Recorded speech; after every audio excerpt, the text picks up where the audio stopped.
I'm Scott. I'm Bill. And we're the Trade Guys. You're listening to The Trade Guys, a podcast produced by CSIS, where we talk about trade in terms that everyone can understand. I'm Alex Kissling, and I'm here with Scott Miller and Bill Reich, the CSIS Trade Guys. Thanks for listening to The Trade Guys. On today's episode, we take a look at recent Chinese export restrictions on U.S. companies, examine the U.S. Trade Representative's visits to India and Uzbekistan, and dig into a newly announced U.S. probe of German pharmaceutical pricing. All that and more on today's episode of The Trade Guys.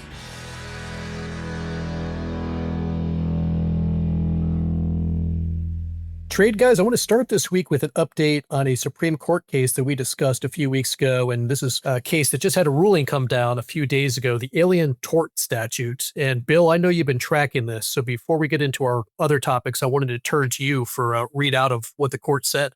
Yes, just a short note, and we can put it in because there's no customs refund update this week. And so we're going to have a court update instead. This was a case that has followed many in the Alien Tort Statute, which we did talk about before. It's called Cisco v. Doe, and the allegation concerned whether or not Cisco had aided and abetted the Chinese in setting up a surveillance system that, among other things, persecuted the Falun Gong. The court never addressed the merits of that particular allegation. What the court did, though, was, and they had this phrase in their opinion, they closed the door on the utilization of the Alien Tort Statute for this kind of lawsuit. And what the court said was that it was an elaboration of what the court had said in some earlier decisions, that the Alien Tort Statute, which is just like one sentence from 1789, is a jurisdictional statute that says these lawsuits belong in federal court, they don't belong in state courts, which was a big issue in 1789. But the sentence does not create a cause of action. That if you want to have a cause of action for your lawsuit, Congress has to do that. And actually, Congress did that with respect to torture in a separate statute, the Torture Victims Protection Act.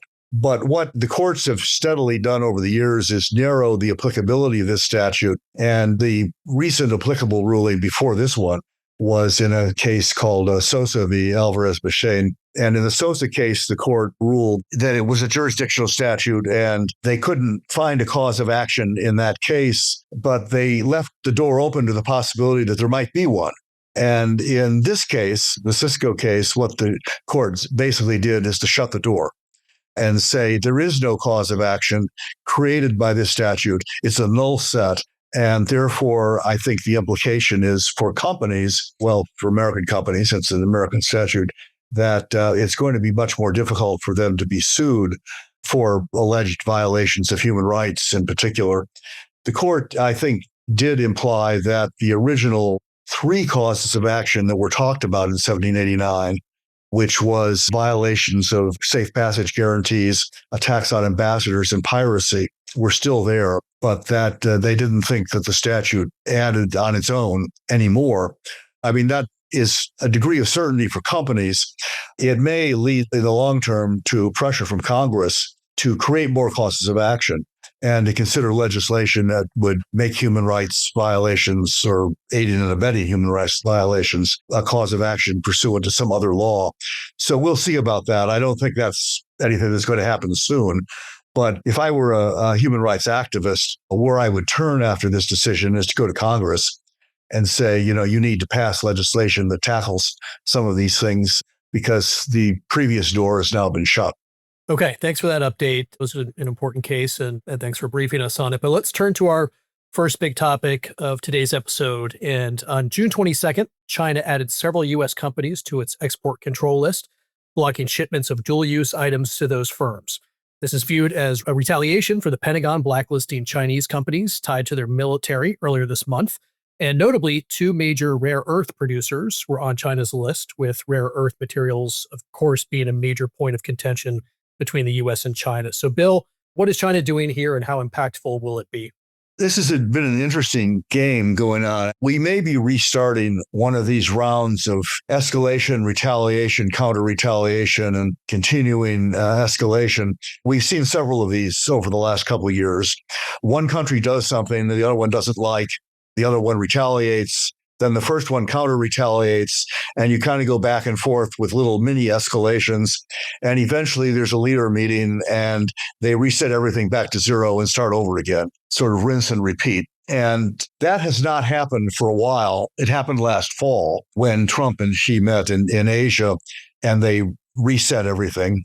And I was kind of expecting it to start over again, and we would have to do another reset when Trump was in China in May.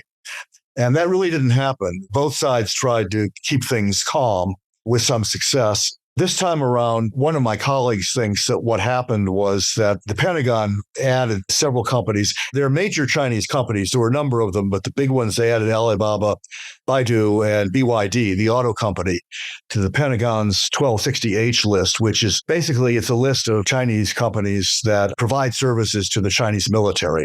And the consequence of the list, I mean, in the Chinese case, it's kind of symbolic because we don't buy much from them anyway in terms of military equipment.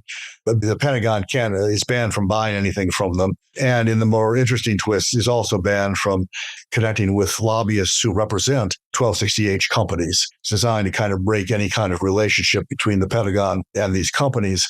These companies, for the most part, don't provide a lot of goods and services to the Pentagon. So I'm not sure it matters. And I think the Pentagon may have just been acting on its own, or they may have calculated that this was a small, largely symbolic step that wouldn't irritate the Chinese. If that was the case, they miscalculated. And I think most China observers would tell them they were going to miscalculate.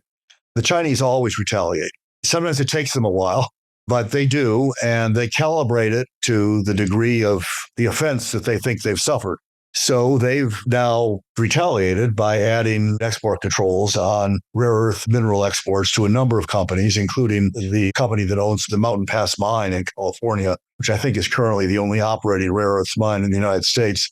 It doesn't buy anything from China anyway. So the Chinese move is equally symbolic, but it raises the stakes, and since that's just a couple days old, now we'll see what Trump will do. Will he kind of bite his tongue and not further escalate? Or will he just come back and do something else and start the cycle all over again? Most of us have felt that both sides wanted to keep the relationship calm. The deal that was negotiated last year in Asia expires shortly after the U.S. election. It expires November 10th.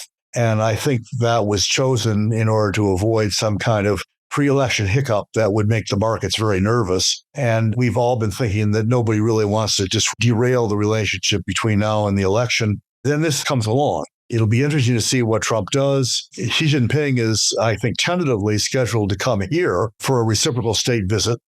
I think September 4th was the date that's been mentioned. I don't know that that's been confirmed. So there's an opportunity to, reset again if that's necessary. So we'll wait and see. In the short run, though, it's a reminder, kind of a gentle one, but a pointed reminder from China that they have leverage. Yeah. They control these minerals, and more importantly, they control more than 95% of the processing of these minerals. And if they want to put the squeeze on us, they can do that. Yeah. And in this particular case, it's a small step, just as our step was a small step. But what has happened in the past is if each side keeps upping the ante, it turns into big steps, and then you have to have the leaders go back and start everything over again. Yeah. So, Scott, with that in mind, what's Trump's play here?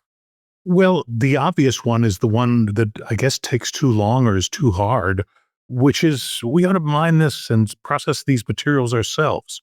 I'm thinking back in recent American history, the past 100 years, one of the most impressive and decisive actions that the United States took in World War II was to become the arsenal of democracy, of really expanding the productive capacity of the United States to make war materials, to make machines and equipment and everything else. So there are great stories about this, about Ford building the B-29 bomber. B-29s were basically made piece by piece. They're built like ships, and Ford applied an assembly line style process to ramp up production.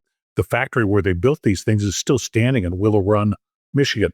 It turns out that the state of Indiana produced magnets in World War II. There's a lot of war materials that were produced. And as I look at it, just roughly speaking, the United States landmass is roughly the same share of the Earth's crust as China. We've had a U.S. Geological Survey since 1890, where we probably figured out where all this stuff is. At least if we wanted to start mining it, we know at least where the richer areas are. And about 40% of the surface area of the United States is public land, either state or federal, mostly federal. And it's like, why are we even bothering to need a supplier? And why did we get so distracted as to allow China to become 98% of the production of much of anything? So lots of talk, lots of announcements that we might do something about it. But for me, that's the one thing that is fairly obvious beyond the action and reaction that will probably always take place in the belly bumping of the U.S.-China relationship. But this is one, if it really matters, we ought to be taking the steps to produce our own and ensuring a supply for real critical defense materials. So I don't know why we don't do that. I know there have been announcements to that effect, repurposing of existing agencies and good initiatives that have been announced, but we haven't gotten enough there yet to do anything serious. I can answer two of those questions. There are two partial reasons why we let it get away from us. One is it's dirty and environmentally messy. And for a long time, the U.S. thought if other countries want to do all the dirty work, that's fine. We'll just buy the stuff from them without really thinking about the consequences. The other reason is that the Chinese, and I was just on a call this morning with a European think tank where they're experiencing the same thing. The Chinese tactic when they're faced with the competitors in this area, it's a classic monopolist tactic. They come in and lower their prices. And they lower their prices, and they can afford to do that because they have state backing. Sure. They lower their prices so much that they force the foreign company out of business. The Mountain Pass mine, I think, has gone bankrupt twice before. And it's a classic monopolist tactic. You force the competitors out of business and then you raise prices.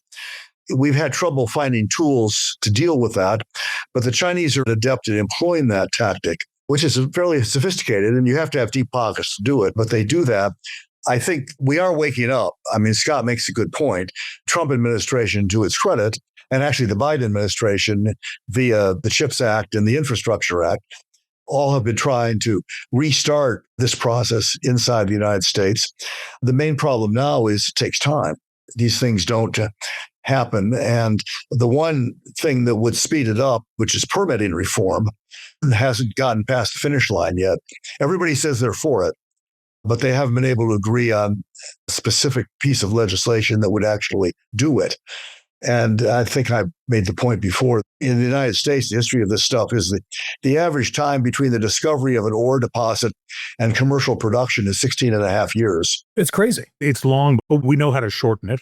And, the United States government buys a lot of junk that we never use. Maybe we could create a strategic reserve for the key materials and buy them from U.S. sourcing and essentially create a backstop against the monopolist tactic that you mentioned.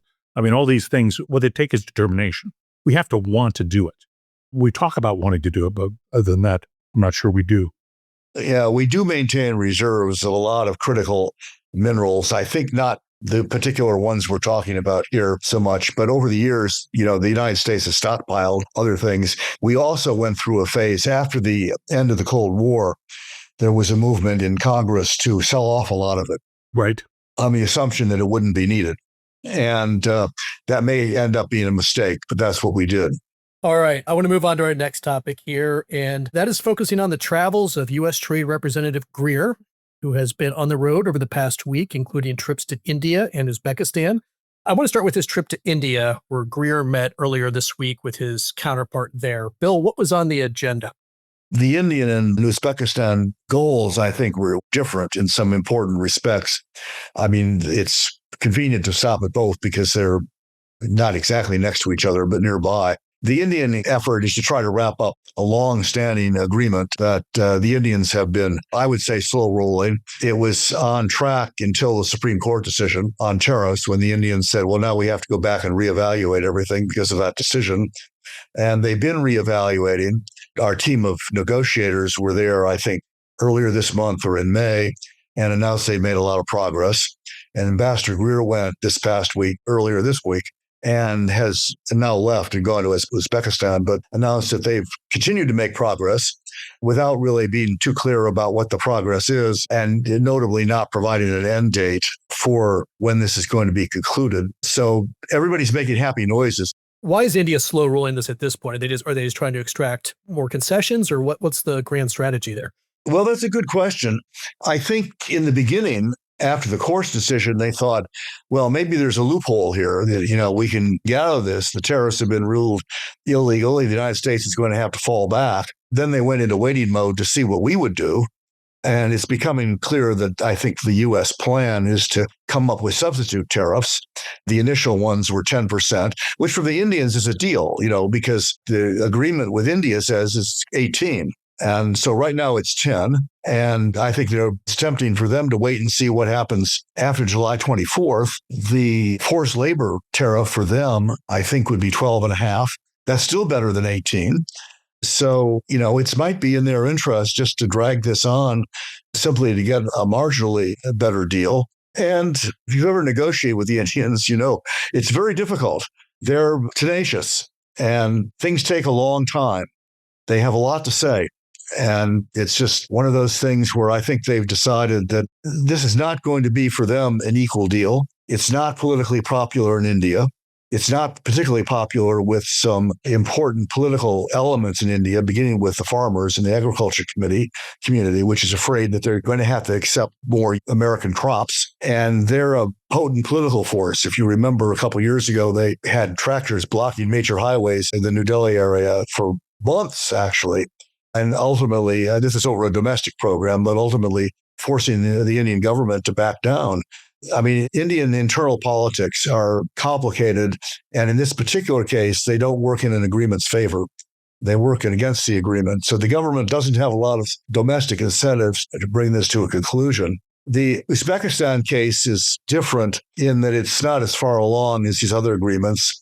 And it's part of I think, a fairly concerted effort by the Trump administration to develop closer relationships with all of the stands. Kyrgyz Republic, Tajikistan, Uzbekistan, Kazakhstan, and probably to a lesser degree, Turkmenistan. And in a way, this is a means of sort of trying to offset both Russian and Chinese influence. And this is part of the area where the British sort of called the Great Game. I mean, they were mostly referring to Afghanistan, but this has been an area of Russian influence forever. These countries were part of the Soviet Union. Right. Until 1991.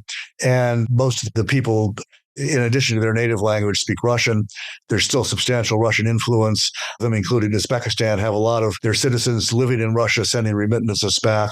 The Chinese are making a major play to provide more, I don't want to say gifts because the Chinese don't do gifts, but to increase their influence in the region. This is the Silk Road. There's a lot of Silk Road Initiative projects going on, and in all of those countries, the Chinese are well established there, particularly the ones on their border. Tajikistan and the Kyrgyz Republic and Kazakhstan. And there's a contest going on, and the U.S. wants to get in on it. Ambassador Greer actually has now finished his visit there, and they just announced this afternoon, we're doing this on Thursday, June 25th, they announced an early harvest trade agreement, which is apparently a precursor to a final agreement, which is yet to be negotiated. It's not clear at this point what the details are, but it sounds like the usual Uzbeks agreed to lower their tariffs on our stuff, and we agreed to consider giving them favorable treatment on their exports to the United States without a lot of details as to what that means. I think for Uzbekistan, a big piece of this is going to be investment. They want foreign investment. They want U.S. investment in their country. A previous negotiation, I think it was last year, set up a U.S. Uzbekistan Business and Investment Council, which has been charged with figuring out investment targets for U.S. investors. And they're trying to beef that up and turn it into something real and basically do what the Chinese are doing, provide some cash and increase our influence in the region. So I think it was a good meeting. It sounded like they made some progress, but nothing final and nothing released in detail yet. Scott, what stands out to you from both of these? Yeah. Some of that investment may wind up in the minerals that we were speaking of in the previous segment. So that is, as I was reading up on this visit, I was thinking to myself, well, it's 25 or 26 years into the 21st century. How many American cabinet officers have actually visited Uzbekistan this century? And probably you can count them on one hand. I couldn't think of any prior in-person visits. So I don't know if Ambassador Greer is unique here or was trying to get to certain combat stripe or something like that for making this visit. I think the minerals part of this and the investment program is where the interest would lie for at least this administration in the near term. When it comes to India, Bill's absolutely right. Look, The good news is India is a peaceful market, multi-party, multi-ethnic democracy. The bad news is they're a peaceful, multi-ethnic, multi-party democracy. And doing things is really quite difficult, and particularly getting agreement in things that create internal economic pressures on domestic interests. So it's always a challenge. I agree that with Bill's original comment is they've been shopping for a U.S. policy that they think is in their advantage since the Supreme Court's decision on IEEPA. They figured tariffs weren't going to go away, but we've showed several different ways to collect revenue at different levels. And what's an opportunity to shop? So see what's best for us and try it on and then start the negotiation, which they always seem to have plenty of time to not complete. Well, I'm not in the cabinet. I have been to Uzbekistan, and I was there during the previous president, who was an old line Soviet leader and maintained really a highly controlled Soviet economy. The current administration, I think, is trying to open the place up and promote growth, which is the smart thing for them to do. When we were there, I was in the China Commission trip, and we were studying the Silk Road, and we got a long lecture from the Uzbek government about why it was important that the Chinese Belt and Road Initiative run through Uzbekistan. And we sort of wanted to explain that if you look at the map, you don't go anywhere at the western end of Uzbekistan. You run into the Aral Sea and you run into Turkmenistan, and sooner or later, the only way around it is to go through Iran, which is not an attractive path for Western investors. But they didn't see that. I mean, that's the way the Silk Road ran, Yes. 1,000 years ago. But it's not exactly the path of success these days. The thing I noticed that amused me immensely is that everybody there was driving Chevrolets because years earlier, GM had bought an old Daewoo, now a Nissan plant, and they really had cornered the market on cars. They were not the kind that are Chevys that are sold here, and not SUVs or trucks, sedans and things, but they were all over the place. There's an American presence there, and I think that American investment will be welcome. And Scott's right about the minerals. It's a region where there's a lot of them. We were also in Kazakhstan, and one of the things that the Kazakhs told us was they have deposits of every element in the periodic table, except the ones that are laboratory created. Interesting. And that's a lot. I assume some of it has snuck over the border into Uzbekistan, too. Or they could be lying. You never know. It's a good story either way. So That's a good story. All right, let's move on to our final topic. Earlier this month, the Trump administration announced that it was launching a Section 301 probe of Germany over its pharmaceutical spending practices. And according to the USTR, the investigation will, quote, seek to determine whether persistent underpayment for innovative pharmaceutical products by Germany is unreasonable or discriminatory and burdens or restricts U.S. commerce. Scott, what is going on here? I think this is a wonderful illustration of why Bill and I think, both believe the Trump administration will embrace Section 301 for the remainder of their time of managing trade policy. And it's also a great illustration of why our trading partners really hate 301, because of the latitude that it gives the administration to take on unfair practices. Now, in this case, it's not really a trade issue at all. In fact, this is pure domestic regulation for the most part. But it's domestic regulation that happens in a way that is to be expected by single-payer health plans. So if you look at how medicine gets paid for, in single-payer plans, which is the bulk of health plans sponsored by government outside the United States, is basically the tools for cost control are basically price controls or rationing. Okay. And the price controls tend to apply to key purchases like pharmaceuticals. So there's sort of the access to the formulary for pharmaceutical companies is dependent on their negotiations with the government on pricing. Now, of course, in the United States, nobody can figure out how things get paid for here. It's not a criticism of the hospital or physician system here. We have marvelous healthcare by and large, but anybody who can understand their bills is a savant. We have the strangest possible way of paying for things here. That said, one of the initiatives of the Trump administration has been to lower pharmaceutical prices as part of their affordability campaign, and they've done a reasonably good job of it. using Medicare and the volume pricing that the federal programs have to do similar things in terms of what any single-payer system will do on a day-to-day basis. But what they have done in this particular case is, because Germany's been fairly aggressive with pushing for lower pharmaceutical prices with specific firms on a specific schedule, they've used this as a cause to qualify for Section 301 investigation. Despite it being domestic regulation, it can be characterized, and has been by the USTR, as an unfair practice.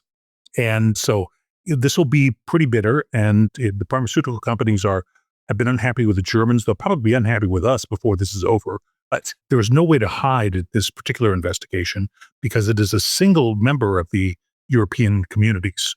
So it's not an action against the trade policy of the member states or the entire bloc, which negotiates as a customs union in Geneva. We've dispensed with all that and gone about after a domestic practice of a single member.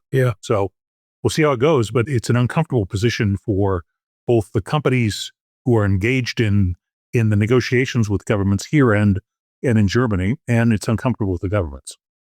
Bill, how does this compare to the arrangement with the UK that we covered earlier this spring? Is this similar or different in any way? Well, I think the administration is going to want to get to that. Or in terms of the approach, I mean, are they taking the same, game plan here, or is it different? No, with the UK was part of the trade agreement negotiation. They can't do that in this case, because in this case, the negotiation was with the EU. It wasn't with the Germans. Right. Yeah. So I don't know that this is an issue is unique to Germany, but the investigation it's unique to Germany right now because the German government is pursuing the domestic program that Scott talked about to try to force down prices. And if you talk to the pharmaceutical companies, not all of them, this is not a one-size-fits-all issue, but a lot of them are more concerned about the German program and what it might do to their profits and sales than they are about the tariffs. A number of them already have U.S. production facilities in the United States. And so they're not exporting pharmaceuticals from Germany to the U.S. They're manufacturing them here, which is pretty much what Trump wants, but probably wants everybody to do that. But in this case, he hasn't got everybody yet. But the ones that are already here, I think, are more worried about what the German government is doing than what the United States government is doing. Where we want to get, though, in the end, is where we ended up with the UK, in which basically they agree to charge more to equalize prices. Charge their citizens more. Yeah. Yeah. I mean, the USTR argument, and get off the boat at some point on this, but the USTR argument is basically that we are subsidizing everybody else's pharmaceuticals because we're doing all the R&D, which is expensive, and we're paying for it. And the result of that is everybody else is getting the fruits of that R&D and can afford to keep their drug prices low, so that we are, in essence, subsidizing them. They're not entirely wrong about that, but it's a difficult problem to fix. The U.S. approach has tended to be with the UK is if you will charge more, that will enable our companies to charge less in the United States, and that'll drive U.S. drug prices down. That may or may not be true. Prices tend to be sticky upwards. And if I were a drug executive, I was going to say, well, if I'm going to make more money in the UK, that's fine. And I'll just keep on making more money in the US too. My shareholders will be fat and happy. So I'm not sure that it follows that a price increase in Europe necessarily leads to a price decrease here, but that's the theory. And the alternative is to try to, by law here, force down US prices and force the US companies to make less money. And they've mounted a very effective lobbying campaign against that over the years, by arguing, I think with some accuracy, that will cause major reductions in their R&D investment budget and slow down the production of new drugs. Yeah, but this is burden sharing. And then the Trump administration, a lot of its initiatives are about unfair sharing of burdens. So if you look at the arguments, for instance, on defense spending in Europe, they're mostly cloaked in the notion that the American taxpayer should not be shouldering the entire burden for the defense of Europe. European taxpayers need to pick up that as well. So it's a very similar kind of argument, which is why the logic in the UK is at least would be a draft solution for what might resolve this issue in Germany. Okay. Yeah, a very short-sighted argument in my point of view, particularly on the defense side, because it totally ignores the benefits that we receive from defending Europe. The pharmaceutical case is more complicated. I think you could probably make a humanitarian argument because it's not just about Europe. It's about the rest of the world. What all these cases are really doing is they're moving in a direction of, the United States is dealing with the fact that other countries don't organize their economies the same way we do. And we don't like that. We want them to do it our way. And we have taken to this tactic of anything they do, it must be a subsidy if it's better than what we do.